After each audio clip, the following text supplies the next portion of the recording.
The enigmatic Passiflora foetida, a fragrant climber with a hidden bite. For the past year, my balcony has been overtaken by a captivating vine, the Passiflora foetida. Its name might be a tongue twister, but its delicate, otherworldly flowers and vibrant foliage have become a source of constant fascination. This tropical beauty, however, hides a complex personality. Beneath its fragrant charm lies a potential for harm, making it a plant that demands respect and understanding. See more 595 species in genus Passiflora at monsteraholic.com. Can Passiflora foetida be used as medicine? The allure of Passiflora foetida extends beyond its captivating aesthetics. In traditional medicine practices across various cultures, different parts of the plant have been brewed into teas for a variety of ailments. Anxiety, insomnia, and even wound healing are some of the conditions it's been used to address. However, the scientific evidence for these applications remains a work in progress. While some studies suggest potential benefits, particularly for its calming properties, more rigorous research is needed to confirm its efficacy and safety for medicinal use. Is Passiflora foetida poisonous?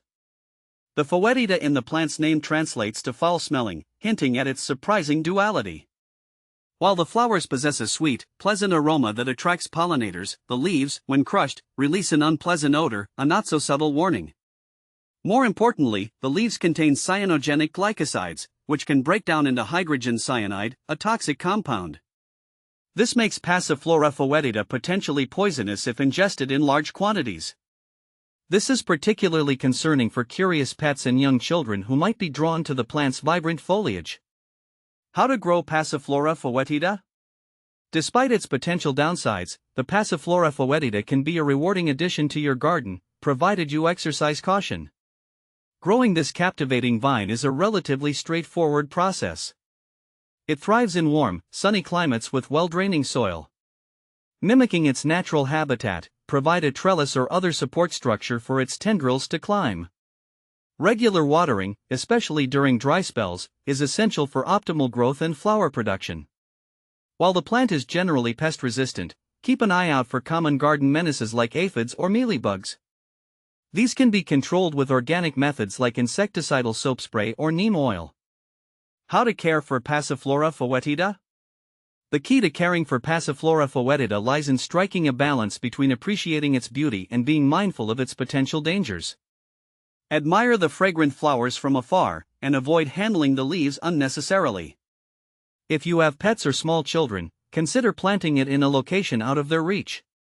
Wearing gloves while pruning is a good safety practice, especially if you have sensitive skin.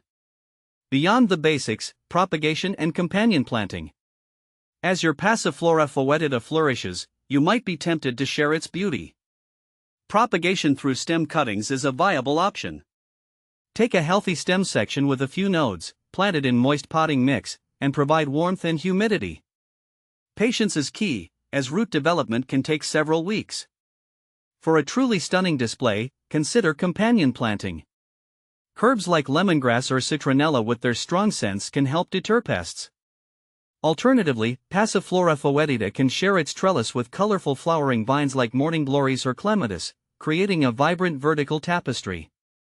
A passion for discovery, the enduring allure of Passiflora foetida. My journey with Passiflora foetida has been an eye-opening experience. It's a plant that compels you to look beyond the surface. While its beauty is undeniable, it serves as a reminder that nature is often a place of fascinating contradictions. As I continue to learn more about this unique vine, I'm filled with a sense of wonder. It's a testament to the power of the natural world, where captivating beauty and potential danger can coexist in a single plant.